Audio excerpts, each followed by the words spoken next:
Welcome to today's Success Life Radio in the special edition of Success Life Radio, Fun Friend Friday. So Fun Friend Friday is a live cast or a Facebook Live interview that I conduct each and every Friday. And today's guest was Bethany Clemenson, and we were going to start to talk about this idea of changing a dream in the middle, how sometimes we start out with a plan and a dream and a goal, and it changes in the middle and how we adapt. But as you'll discover throughout this conversation, we unpack so many other great lessons about faith and about trust and about parenting and about flexibility and about vision and goals. And so I encourage you to take a moment, pull out your pens, your paper, your notebooks, whatever it is you use to keep track of these conversations to add to your library of success. And I'll be right back. If you're listening to this show, it probably means you're hungry for change and hungry for growth and ready to start building your life of success. Living your life of success is possible, and this show can guide you to the mindset, habits, and routines that will let you build your life of success starting now. With your host, Eric G. Reed.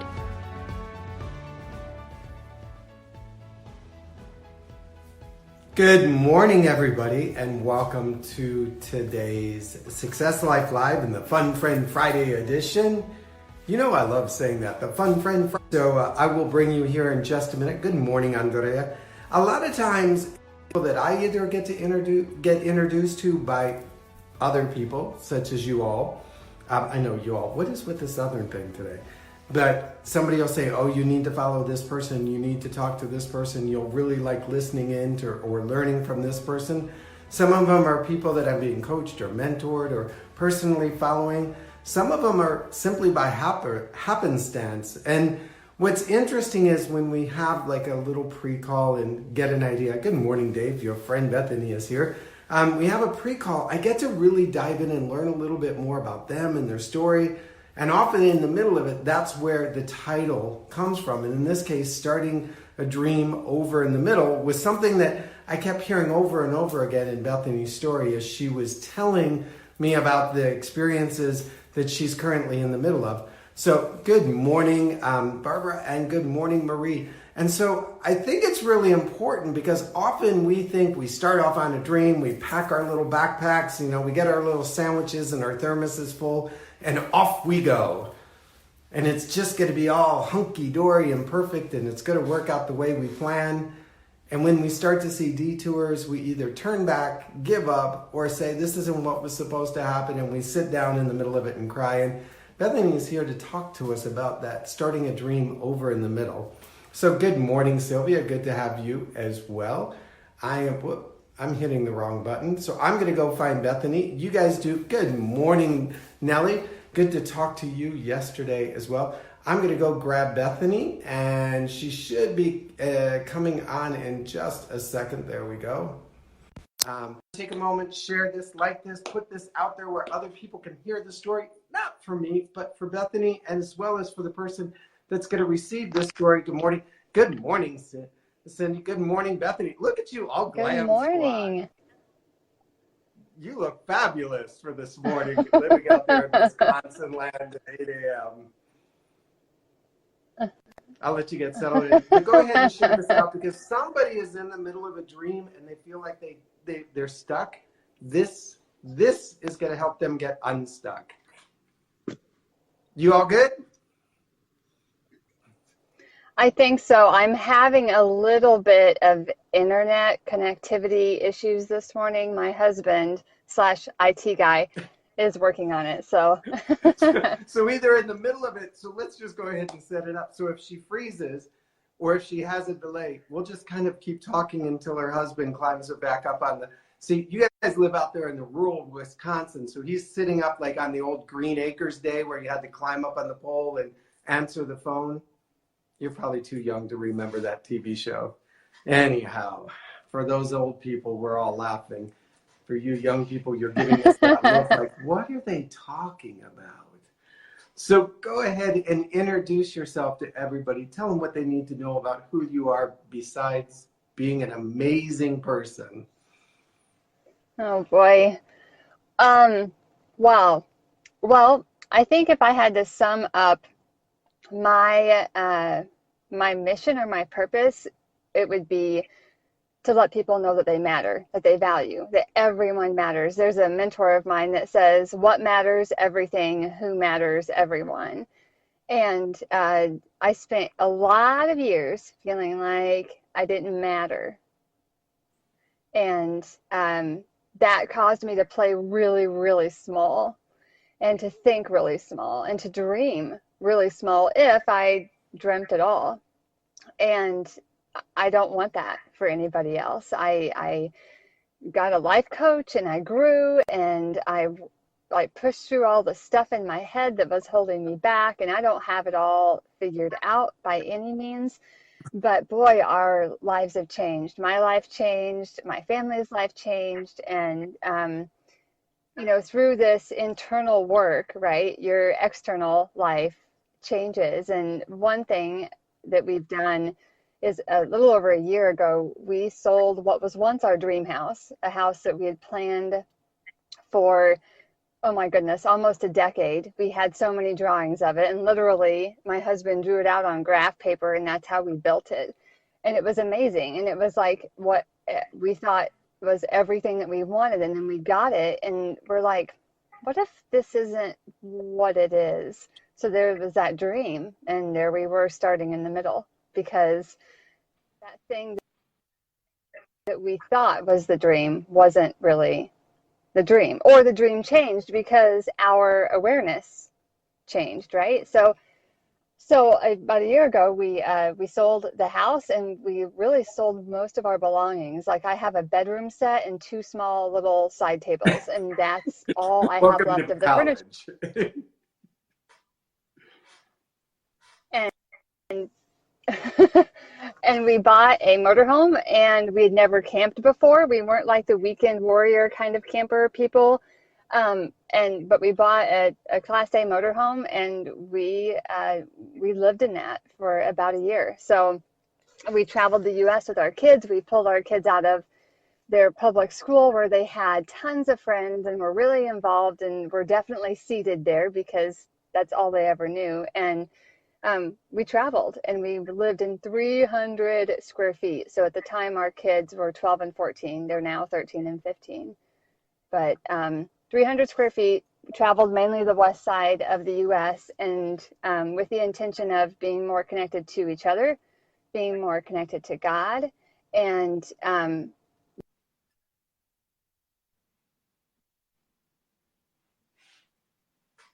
So we're getting a stutter. Don't panic, everybody. Her husband is readjusting the Wi-Fi. You back?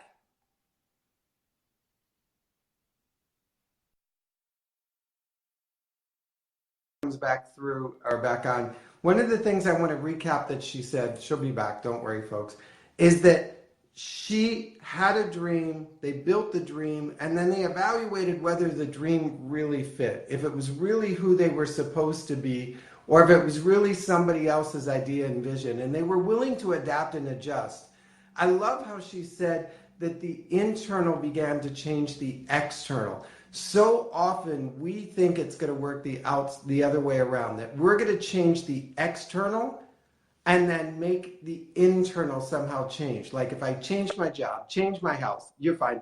I'm recapping the information you had about internal versus external, and how we think if we change our job, change the house, change our outfit, change our hair, change something externally, somehow magically the internal is going to change. And it doesn't work that way. Right. I mean, it might work that way for a weekend, for a month, for a year, but as my mother used to always say, no matter where you go, you're there. And I looked at her like, that makes no sense, Mom. And it wasn't until I understood that she meant like the me is there, not just the physical me. Right. So I feel like I was rambling anyway. That may have been a perfect time for the that may have internet been your to husband going, here, let me have Right. it. Stop talking. No, your word. I think what was showing through was your your passion about what has happened in the last year. And I want to explain, because everybody's probably looking like, is she in like an RV again? Did she get kicked out? So part of this whole idea of starting a dream over in the middle, she is in her car. She was worried about it not looking professional. I thought it was most appropriate for what's happening in life. She argued with me. I won, always. And so you sold the house, you got in the motorhome, you actually had a vision of where you were going to live and where you were going to work, and like, okay, this is it. We're going to do a couple states, then we'll go down here, we'll look for a property in Florida, I'll take on this career, our life is going to be golden.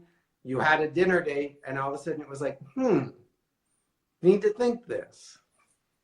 Yeah, absolutely. So, I had this magical picture in my head of how things were going to go on this trip, and that we would end up in a warmer climate. And like, I knew specifically like the 3 cities I wanted to be in, and this picture of how I was going to live and work when this was all over.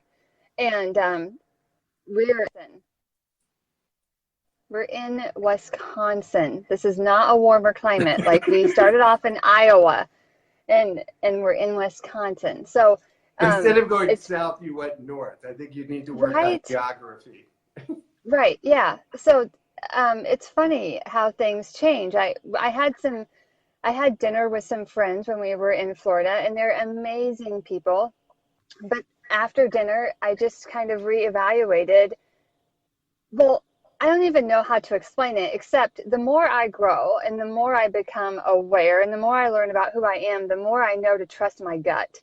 Like, if something doesn't feel right for whatever reason, it doesn't mean it's bad. It just means it may not be for me. And for me, that's like God inside. I need to listen to that.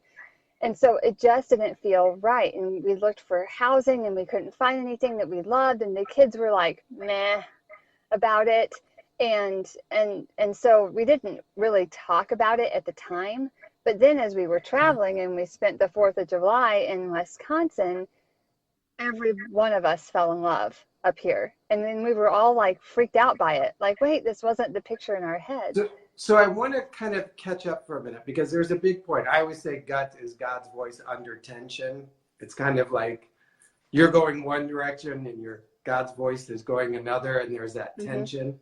And that's what we're feeling.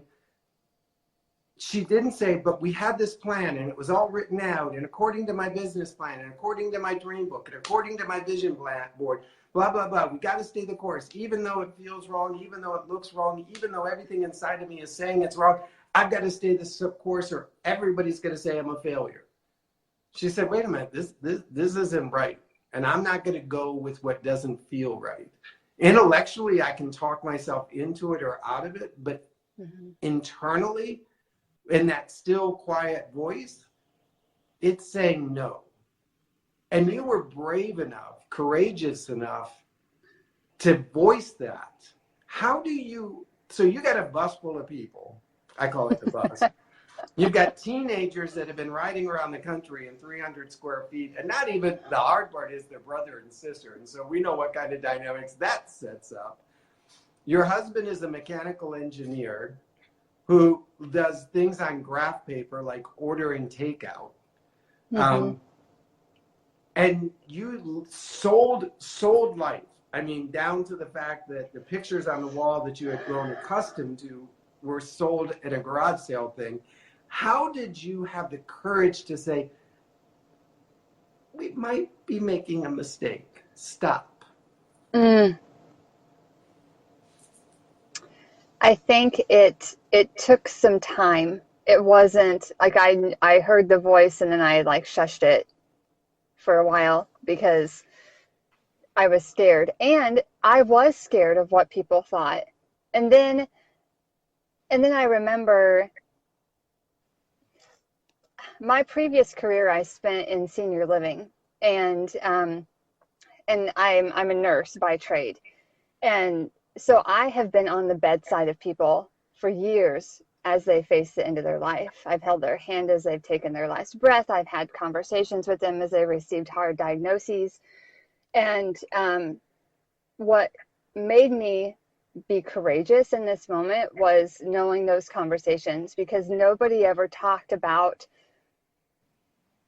the stuff or even the place they lived. They talked about the relationships and the meaning behind their life. And so God was steering me in a different direction, steering us in a different direction. And I didn't know the meaning, but I wanted to trust that. And I knew that I'd spent years chasing things and chasing my plan and was miserable. I chased my plan for, oh my goodness, years, like titles and money and prestige and being the best and working the most hours and wearing my busy badge with pride. And it didn't work well for me.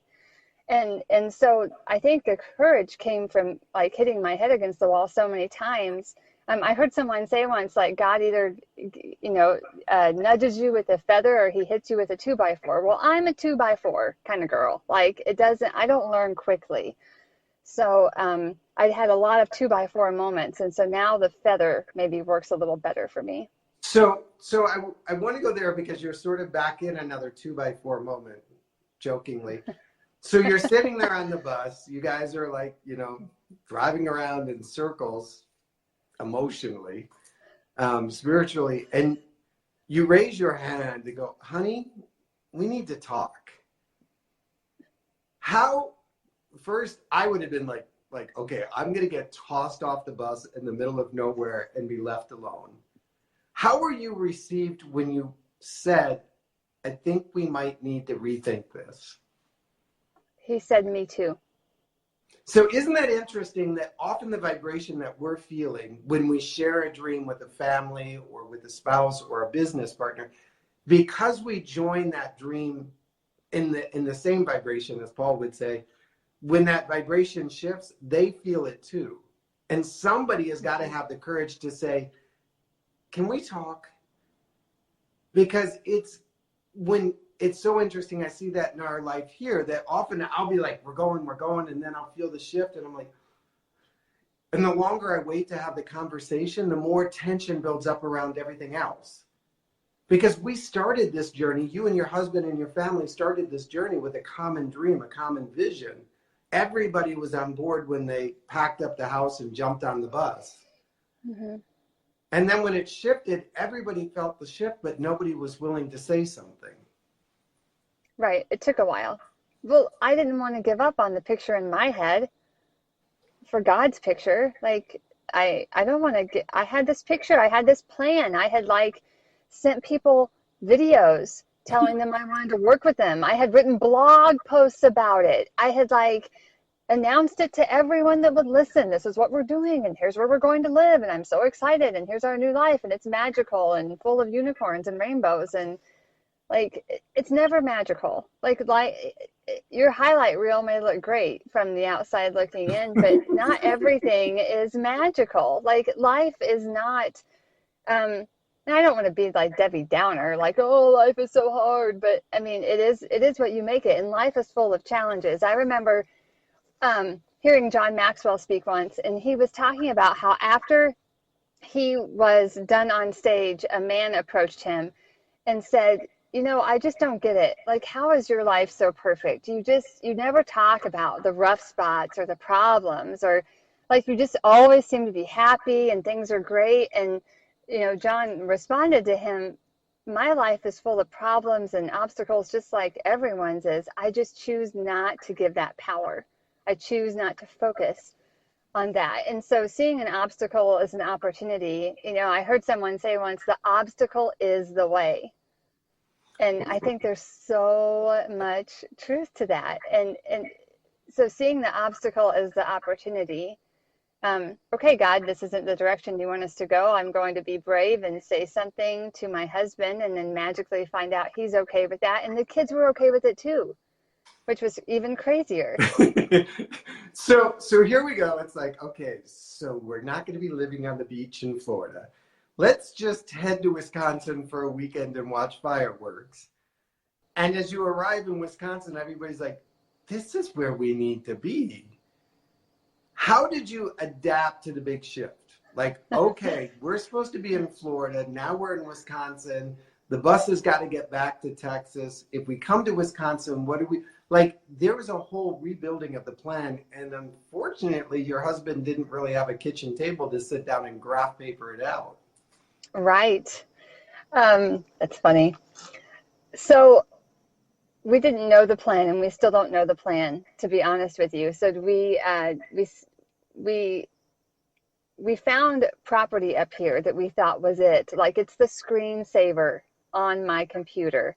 I'd written out goals, I'd written out focus points, and put it as the screensaver because this is what we thought we were going to do when we came up here. And so we had talked about buying the property, and we just needed to do some more research and needed to sell the RV and things. And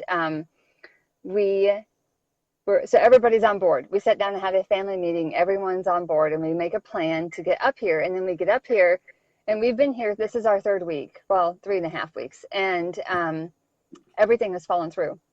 So I want to summarize because, so here's the vision. You guys get the vision because I'm laughing only with you, not at you, just so you know. Uh-huh. So it's like we drive to Wisconsin, we pull into this piece of property, it's a lake view. My husband gets out of the car, starts sketching in his head what the house is going to look like. He built our last house. He can clearly see this new house on the land. Right. It's not as big as the old, but it fits everything we've learned about ourselves during our year adventure on the bus. We commit to it. We run back to Texas because we have stuff in storage in a car there, and we can sell the RV. You unpack the RV, you put the for sale sign on the RV, you come back to Wisconsin near family, and you walk out to the property and you discover you can't build your house on it. Right. So, mind you, we're homeless for the second time in less than a year. Oh, hashtag winning. Yeah, okay. Are you sure you want me as a guest on here? What is up? Yeah, so here we are. So now we are, as we dove into the specifics of the land, it's in a floodplain, which we knew. I mean, Tom knows enough about building to know these things. But what we didn't realize is all the hoops and the time it would take to jump through the hoops to get a traditional septic system put in. And I won't go into the details, but we just felt like we didn't have that time. And the kids didn't want to use buckets from Home Depot. Right. Like we had, yeah, right. Yeah. So we are in my mother-in-law's basement, and it is an experience, and she's gracious enough to have us, but having someone in your house is not always easy. And she's also battling with two teenagers. Right. And so we try to stay in the basement, and we don't want to interrupt her life, but she's also battling cancer.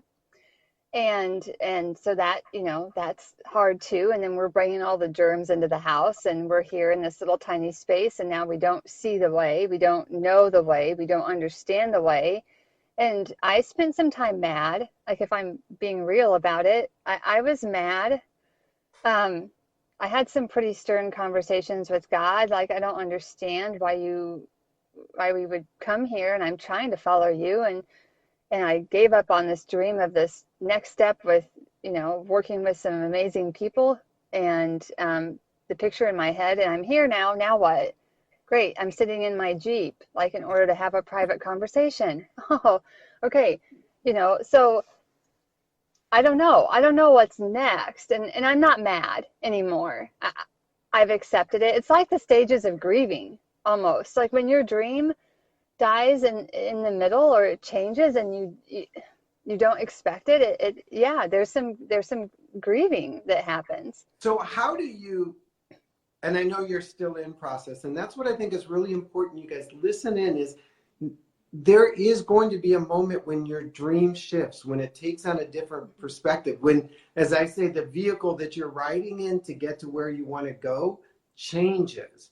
You may start off on the bus and be on the boat, then in the car, as long as you're going in the direction that you thought you were going to go, good for you.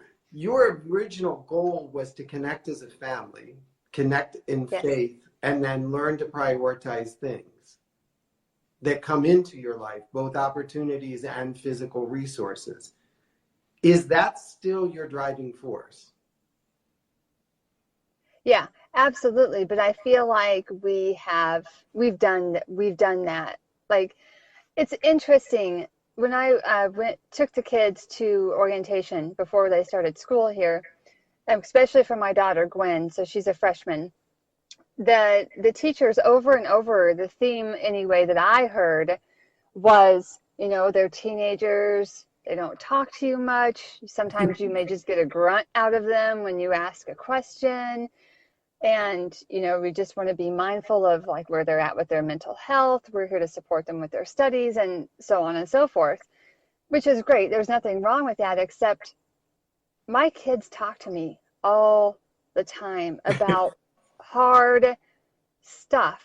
Like, my son is not sitting at a table at lunch with kids in his class because he's standing on his values. And the only reason I know that is because we're connected. We're connected. And the only reason we're connected in this way is because we spent this last year on the road together in 300 square feet. And we had to be. We had to navigate each other when we were irritating each other, when we were upset with each other, when we couldn't walk by each other, when somebody had to use the bathroom and somebody was in it.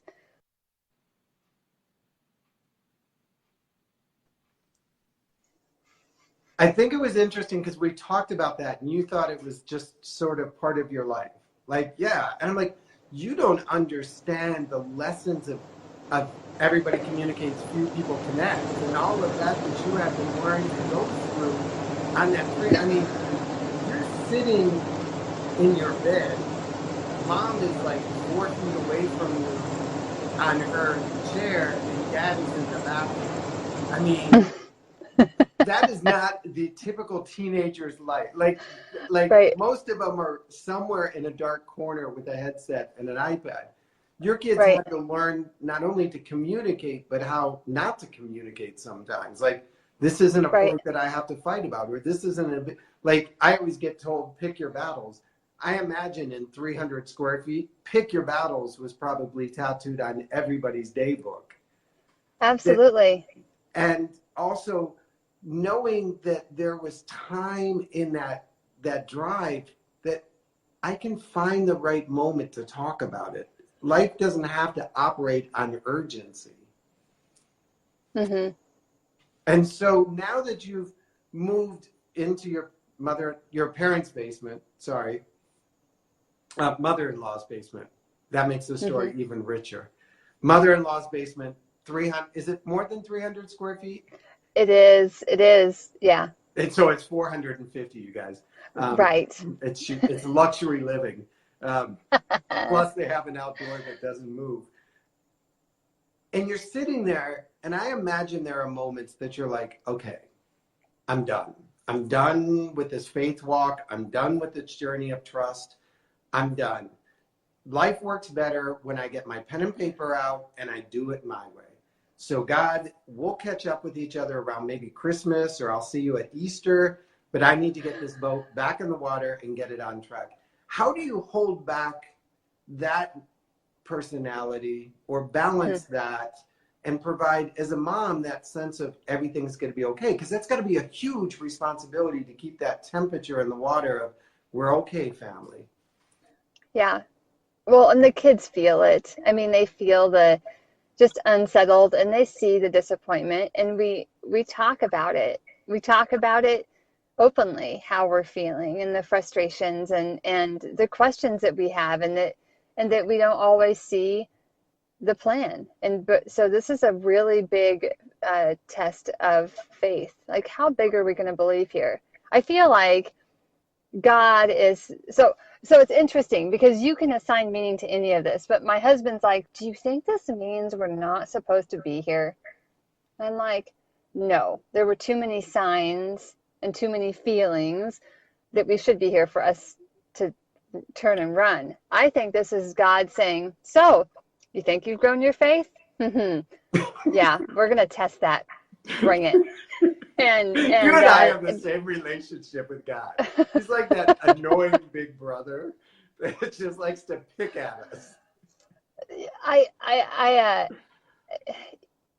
I feel like this is just like an obstacle and a challenge that's taking us, like there's a light at the end of the tunnel, and there's a reason. I just don't know what that is. But I think what's really cool to see is you wouldn't be able to navigate mom's basement had you not practiced in the bus. The fact that your kids have learned in that space how to have open and honest conversations with you and trust that they would be respected and honored and listened to. Now when the level of stress might be slightly higher, they've already practiced that. They've already learned that. You've already modeled that. So now as the stress level rises, you don't have to teach them a new skill. You came into it with a new skill. And I think about what you're creating as future parents or your kids becoming future parents. They've learned that skill of communicating spouse to spouse, of having those honest conversations, about being allowed to say, this is how I'm feeling, honey. It may not look big, strong, husband-like, but this is what I'm feeling. Or as your daughter would go through her life, being able to say, this is who I am, this is what I'm feeling, and I'm frightened. You have taught them such a lesson about communication, and you're modeling it under the most extreme situations that it has to now become their default mechanism for when they approach life. I hope so. I hope so. I mean, I don't know that we ever get it all figured out, but I think they're more aware and they're better because of of the decisions that we've made, and we're better. I'm more aware, and I am more patient, and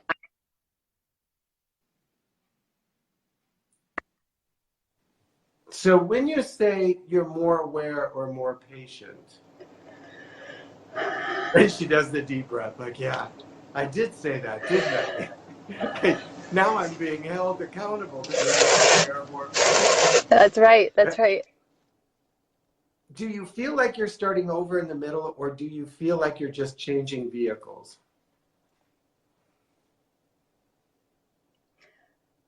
Yeah, the dream is the same. I'm just changing vehicles. Does that, It is a new start though too. Like I think both.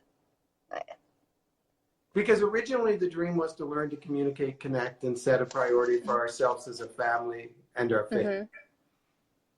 And in your conversation with me today, you've really echoed how that faith has been brought really centered stage. And so as your son, and I read the post this morning and my heart broke, is everybody's, I've had similar conversations. And again, he's a boy, which makes it even worse because girls just somehow naturally, I don't know. I always say it's easier for girls to have friends than boys. But he came to you with that.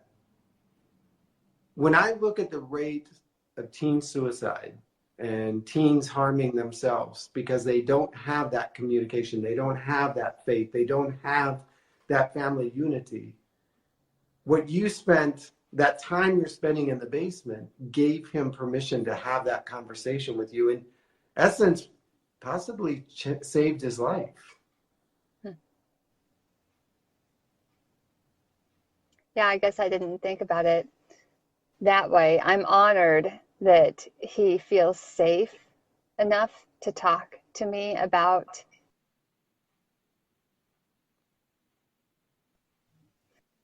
and I'm honored that he knows that I won't judge, or I can't even fix this. I don't even know how to fix this, but he knows who he is, and he's standing on that. And I'm incredibly proud that he's choosing not to sit at a table where the talk isn't what he's in alignment with. And it's not that he's better than those other kids. It's just that he's uncomfortable in that space. And I'm proud of him for being uncomfortable in a space where they're talking about things that aren't appropriate. That boys talk about when they're sitting at a table with other boys. Right. Yeah.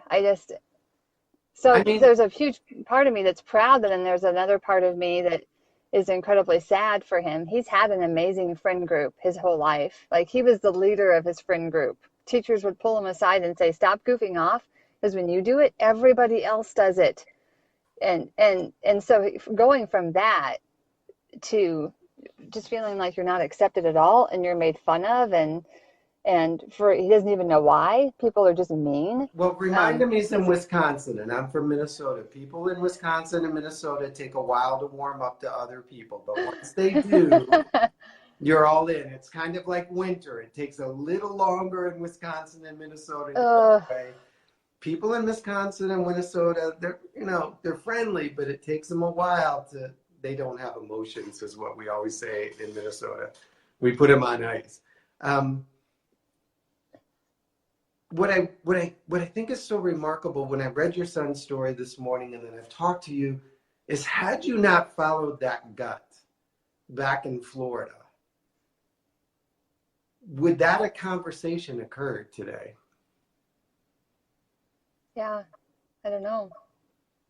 And so often we get so focused on going by the agenda, following the plan, doing what we set out, and we ignore our gut, and we lose opportunities that are bigger than what's on the playbook. That we get so caught up in following and being disciplined, and I'm all about accountability and habits and strategies and systems. But if we don't take a moment and dig into that gut feeling, we lose bigger opportunities, like having a conversation with your son. Mm-hmm. Oh, Barbara Lee, you have got bazillions of encouragement comments. So just cut and paste those and glue them all over your 450 square feet of house. Right. And some are for your son, some are for you, some are for the family. But Barbara Lee says, and I know Allison could probably help you with this, not like putting her on the spot, that you need to bring a global youth initiative to his school in October. Yeah. Well, and I've offered that. When I met with the teachers, who have been amazing, by the way, the teachers and the faculty and all the staff at the school, they're amazing. We have been embraced and welcomed, and they've been kind, and it's been incredible. And so, this is, and I'm not playing victim here. It's not like, oh, poor me. Like, I get it. But everybody deals with this at some point in their life. Everybody does. But there's got to be a little bit, and not to project it if it isn't there, but that mom guilt of had we not sold the house, had we not bought the book, had we not gone this direction, none of this would happen. It's all my fault. I'm a horrible mom. I think there's a flash of that. Yeah. But then I speak truth. Then I know better. And I know that, hurting people hurt people no matter where you're at. And he sees that, because one of the first things he said was, I wonder what his home life is like. I wonder what his family is like, that he feels like he has to be so mean, that this kid has to say these horrible things. I love that. I love that. When I was his age and kids said mean things to me, I internalized all of it and made it all about me, so it could prove that I wasn't enough. And he sees it for what it is. I love that. And that all happened because you made the decision to chase a dream and live bigger. To stop holding back your voice, your dreams, your desires. You said, no, enough is enough being little. I'm going to be big, because when I show my kids that I can be big, it gives them permission to be big. And being big is sometimes being alone. Right. That there was the post I put up early this morning. There was someone that commented on that, to that effect. I'd rather him be sitting alone than, it's sometimes, and that's hard. And I'm going to have lunch with him today. So Tom and I were up at okay, but get this. Tom and I were up at 3 o'clock. For lunch at school, I would just freak. Sorry. I asked him. Okay. I asked him, and I said, do you want me to come have lunch with you today? And he's like, yeah. And I said, are you sure? I don't want to embarrass you. I know it's probably, I'm not cool, I don't cool? have all the But and he's like, no, I'd much rather you be there with me than to sit another day alone this week, even though I know I'm making the choice. And I'm like, okay. So And are he's you like, will allowed you to call bring the school? outside And food? I am, yeah. I believe so. And I think I can even pull him out of the lunchroom and they'll put us in a little Oh private room. no! I mean, See, me, sarcastic evil dad would show up with 2 pizzas and be like, "I didn't know if you wanted pepperoni or cheese, so I got both." And I would slap them down in the middle of the table, and I would open the covers and make sure the aroma filled the cafeteria. And then I would be looking like, "We've got a couple extra pieces. Anybody want one?" I Because didn't think about that angle. Oh, please. I know how to work every, 13-year-old boys, pizza, they'll break down and like that, like totally. Yeah. I would just, hey, it's a pizza party. It's the end of our 3rd week at school. Honey, here, I brought you 5 pizzas. Have a good time. Because sometimes even 13-year-old awkward boys don't know how to start a conversation with a stranger. Mm-hmm. Well, and I think that's part of it too. I think these kids have been together in school for years, and they don't get new students very often. I mean, there's like 25 kids in the entire school grade. Like, this is a really, really small school. And the one kid that kind of seems to have control or manipulates or has this power over these other kids, that force is strong, and they're all afraid to not sit there because they don't want to be the victim of him making fun of them because he's mean. Like, I mean, and it just takes one kid to shift and the whole room will follow. and that's what I'm hoping, and that's what I keep saying to Gavin. I'm like, start your own group then. There's only 2 tables. Okay, make a 3rd. Start your own group, and maybe someone will come over. And there'll be kids that'll pop over and say hi, but they don't stay because they're scared. And I get my son, he's only 10, but I'll ask him, like, who's that? And he's like, I don't know. I'm like, you sat and talked to him for 20 minutes. Yeah, I don't know his name. I'm like, okay. Like, they don't understand the whole or he'll talk to his friend for like an hour. I'm like, so what were you guys talking about? Nothing. I'm like, oh, that's right. Boy communication, girl communication. Like, they process different. So I've got a lot of pizza thumbs up. Like, yes, start your own group. Tanya Lowe says, everybody says pizza. Be the cool mom. I tried to be the cool dad once, and my son told me to keep trying. I said, oh, I'll be the obnoxious dad instead. So, yeah, I would be the cool mom that shows up with 2 kinds of pizza because you didn't know which you wanted for lunch today and you were in a hurry. And with 25 kids, 2 pizzas, somebody's going to come up short, but somebody's going to come up with a few slices.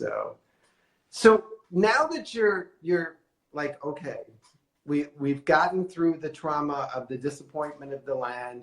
We're beginning to look for new properties. We're beginning to sort of reset the course.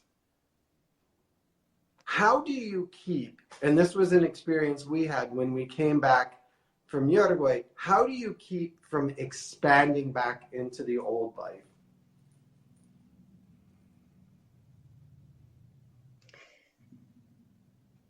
I don't know. I guess I'll tell you, check back in like 3 months and I'll let you know. But I don't want the old life.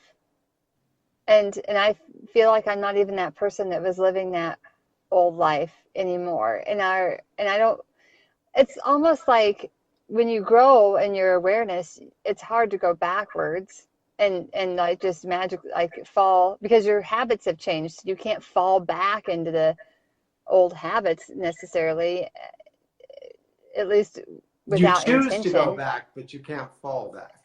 Yeah. So I could see like me having 2 cabinets full of hair products again, because that's like a thing, a downfall. But I will not have a house that has empty rooms in it that we don't ever go into.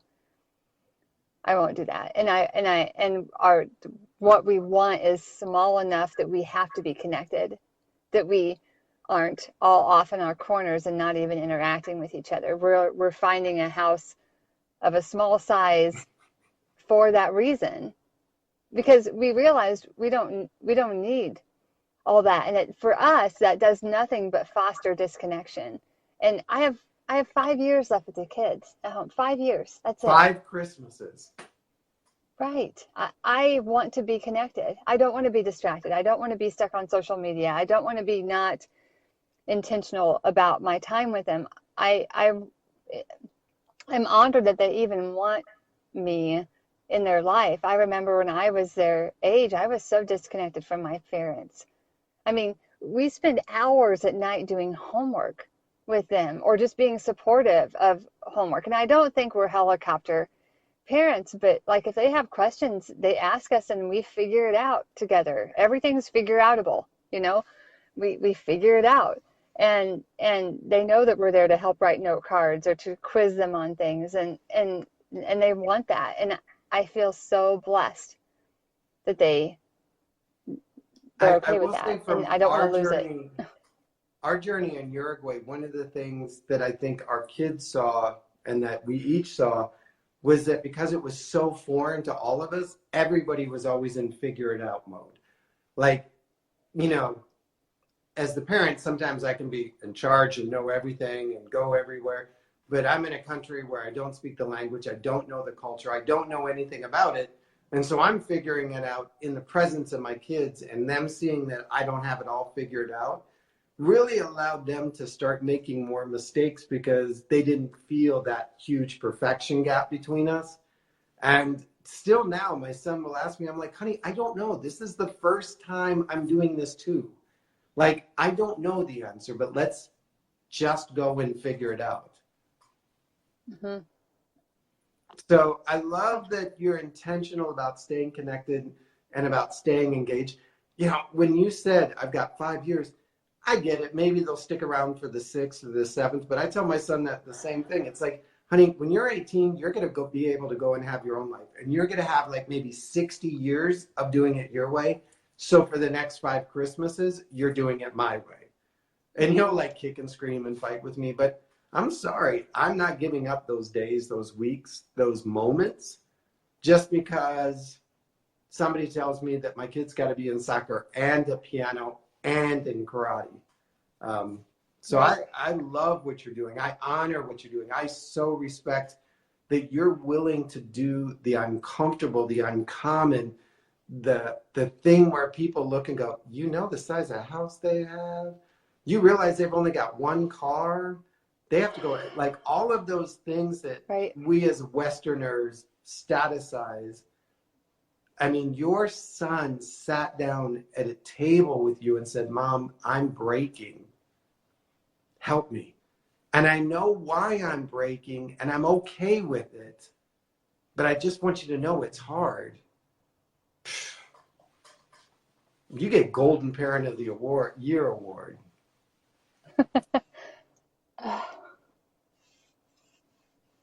I mean, that's a huge, I mean, you know how many parents would trade everything, the 10-bedroom house and the 4 cars and the vacations at the beach, to be able to know what their kids are thinking in their heart, what they're thinking. And you're in that moment right now, and you're not letting it go because your faith is so strong that you know that God has placed you where you need to be placed, not for any professional reason, not for any prosperous reason, but for the heart of your children. You are fighting for the heart of your children every single day. Mm-hmm. And it's hard. It's hard on you. It's hard on your husband. But you are showing up faithfully because you know there is a bigger plan. I've lived the other way. I alluded to it earlier, but I spent years, you know, I would come home from work and I would see the kids and have supper, and then they would go to bed at 8, and I would turn around and go back to work until like 1 a.m. and then come back home and sleep until 5 and be back at work at 6 a.m. because I had to be the best. And I was the best, and I was promoted, and people looked at me and thought I was Superwoman, but I had no relationship and I had no connection with my kids. And my marriage was not what it is today because of that. And I don't want to go back to that. I've wasted too much time. And again, hearing people on their deathbeds. They don't talk about the square footage of their house. They don't talk about the Mercedes. They don't talk about the money in their bank account. They talk about the time wasted not talking to people because they were mad for years. They talk about things they wish they would have done and chances they wish they would have taken. I just want to be used up, you know, like at the end of my life, when I meet God, I want him to be like, okay, I gave you this plate of gifts and you did pretty good. Instead of, Bethany, I gave you all these gifts. I gave you all of this opportunity. What did you do with it? I don't want to squander this. We get one life. And for me, I want it to be big in the way that it is meant to be big for me. And I want that for everyone else too. There's a way. And I love that you're living that out, because your podcast is, I know it has the word big in it, but I forgot the order. Yeah. So, well, it's dialed in, but then I do a big life series where I talk with people that are living big. And it could be just, not just, because there isn't a just, but it could be just being the best mom and wife you can be. It could be volunteering. It doesn't have to be a platform and a stage and, you know, things like that. A big life means something different for everybody. And so you guys, I love her podcast, by the way. And she's got some fun people coming up. I talked to Allison too the other day. Allison's going to be on it for those that know. So 2 women from Wisconsin. It's going to sound a little nasal for a while. It's a Wisconsin joke. But I believe that you are living like even if you had a 3,000 square foot home right now, what you and your husband are doing would echo off the walls and back to your kids. I know the challenge, having been through it similar but differently with traveling back to Uruguay and back and forth. My son and I have this joke. I'm like, have I told you yet today? And he's like, no, you're late.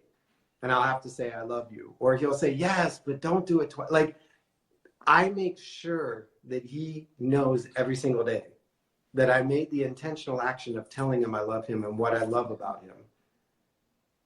There are so many moments as parents that we just assume we've got tomorrow, next week, the next time. We don't realize that who we're creating is going to go out there in the world someday without us, and that we have such a limited time and space to make them the best beings that they can. And you and your husband have sacrificed everything for that vision of faith, to raise faith-filled children, to raise children of compassion and caring and understanding and awareness. That if, I know it doesn't sound very encouraging, but if you have to go to the family car to get a few minutes of peace and quiet and have your mom coffee and read your glamour magazines or whatever, know that someday you may not see the reward today, but you will know when your son is, you know, that 5th generation. John Maxwell wrote the book 5 Levels of Leadership. I always think that there's this 5th level of parenting where you're the grandparents and you're watching your kids parent the grandchildren, and you see those lessons, those legacy lessons of communication and commitment and faith being passed down. You're building 5th generation, your 5th level parenting right now. Yeah, I hope so. Trying. So the journey has only taken a shift. We've sold the bus. We bought the land. We didn't buy the land. We're now scouting for a new home. But throughout the middle, you have made a commitment to continue to grow your business, which is coaching and speaking and inspiring and mentoring, about that idea about living a big life. Right. 3 steps to get started on living a big life. And I know we didn't rehearse this, so now you're going to be like, whew. Well, all right. First of all, know that you're worthy. Yeah, I like know that. that it's not for everybody. It's not just for the certain kind of people somewhere. It's for everybody. So knowing that you're worthy. And I don't think that you can live a big life unless you know who you are. So diving into what you're, because that's what you trade your life for, and taking some time to think about the things that you're passionate about. So oftentimes our greatest pain is where our biggest passions come from, right? So, and doing one thing, small steps, small hinges swing big doors, right? So, those small steps every day, just consistent steps. And it could just be one thing. You don't have to know the whole plan. Goodness knows. I have no idea what the plan is here, people. Like, you keep taking steps in the direction of the dream and the vision that God's put in your heart, and things will fall into place. And it just requires a lot of faith, you know, and it's okay. You can do it. I think that was like 8 steps. Sorry. I'm not good at, you know, sticking to 3 things. So I'm going to sort of work. So know that you are worthy. And, you know, I love that, you guys. Know who you are. And then take a small step. Small hinges swing big doors. Now, unpacking the who you are, that's a little bit, that's a tough one for some of us. And as you said, sometimes the obstacles are really the opportunities for us to figure out who we are. If those obstacles keep showing up in your life, it's probably the one thing that you haven't unpacked that you've been afraid to. And so take time to really unpack that, to go ahead and give yourself permission to figure out who you are. So often we get consumed in letting other people label us and identify us and tell us who we are. And then we get lost in the process, and we buy into other people's dreams, and we buy into other people's journeys, and we get halfway down and we find ourselves lost in those things that are important to us lost. So I think number 2 is like more than a little step, but it's the most important. Well, I'm sorry. Number 1's the most important. Yeah. You got it. There is nobody on the earth that has more than you have, except those people who are achieving it have accepted that they're worthy of the right to achieve it, that they've believed long enough to say, you know what, I am worthy of more than what's currently happening in my life. Now, I don't know how it's going to turn out. I don't know where it's going to go, but I know that I was not created to live below the line, that I was created to live breaking through the line. Absolutely. You know, as I'm listening to you recap, there's something that I did in towards the beginning of my personal growth journey that really offered me clarity, because sometimes it's hard to know who you are, or sit down and say, well, I'm great at this, or I'm great at that, or whatever. It's easier to maybe know who you aren't or what you don't want to be doing. But that's a good starting point too. And I went through this exercise where I did a time study for 3 days. So 15-minute increments, I wrote down how I was spending my time. And then I also wrote down what my priorities were, and I categorized them, you know, 1 being the most important, right? 1 to 10. And then I broke down my time into segments of the percentage of my life I was spending doing those things. And when I compared it to my priorities, I realized that's probably why I was not right. Yeah. I said my family was important, but I spent, you know, 70% of my time at work. Maybe that's why I'm not connected. And I actually just sat down in the last few days and put that entire exercise and some bonuses together. And I have it to send out for just to help people grow. So it's free and it's on my website, and you can get access to it, and I'll send it to your email if you sign up for it. It's on the Big Life page. So it's BethanyClem.com/Big Life. And if you go there, I'll send you that resource. As I was thinking about things that really helped me push through, that really helped me prioritize my life, that was 1 simple step. And in just a few days, you'll have so much clarity. So if you don't know where to start, you have an option right in front of you. Action brings clarity. So do something. So you've forward. Got like 1,000 happy faces and thumbs up and hearts. And Marie says the 15-minute time study is amazing. I love doing that because, as you said, we say on our vision board, we say in our goals, we say in our journals, we say in our prayers what we think what our priorities are or what we want. But when we look at the actions of our day, we're like, wait a minute. no wonder I go to bed exhausted, because I've been doing everything except what brings Right. me purpose and passion. No wonder I feel like I don't want to get up in the morning or go into the office or do the things that I want to do. And what else adds to the 15-minute study is when you go through it and you see it, sometimes there are actions that you don't see the parallel, that if you just create the parallel between the priority and the action and you make it clear, like, as you said, my family is a priority, but I'm spending all my time at the office. Okay, but when you get home, are you leaving the office at the office? Or is right now being at the office critical for your family's success and survival so that you can, not everything is going to be a clear direct, but if you're lacking passion in your job, then maybe you need to look at how it's feeding your priorities and vice versa. But all of that is explained. I think Elizabeth got the website. Let me just double check. Because Elizabeth is amazing, by the way. She can type faster than I can speak, and I speak really quick. She is amazing. She got it. So you guys check it out. Thank you, Elizabeth. Copy it above. I love that gift. Thank you for bringing that gift. My pleasure. Yes. I know it's tough right now. I know that there are many parts of the day where you just want to sit in the car by yourself and just breathe. But I tell you, I could probably dial a dozen parents that would trade everything right now for what you had with your son.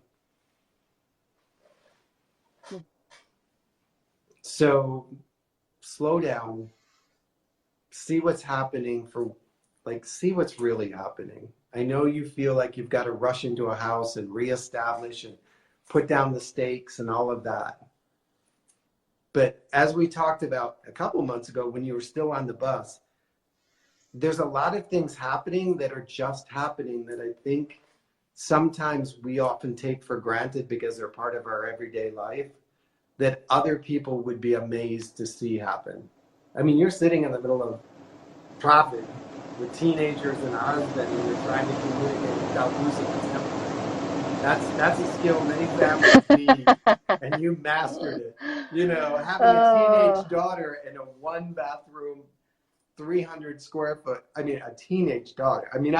I remember my sisters would cover the entire countertop with hair products and curling irons and straighteners and blow dryers and all of that. I can't imagine navigating that space with a teenage daughter. So, well done, Mom and Dad, because I know he's still up on the pole holding the Wi-Fi signal. Right. So, again, give the website for the 15-minute exercise. Can you give us? It is, it's Bethany Clem, BethanyClem.com, and then /big life. All right. We got that. And again, are you doing the pizza?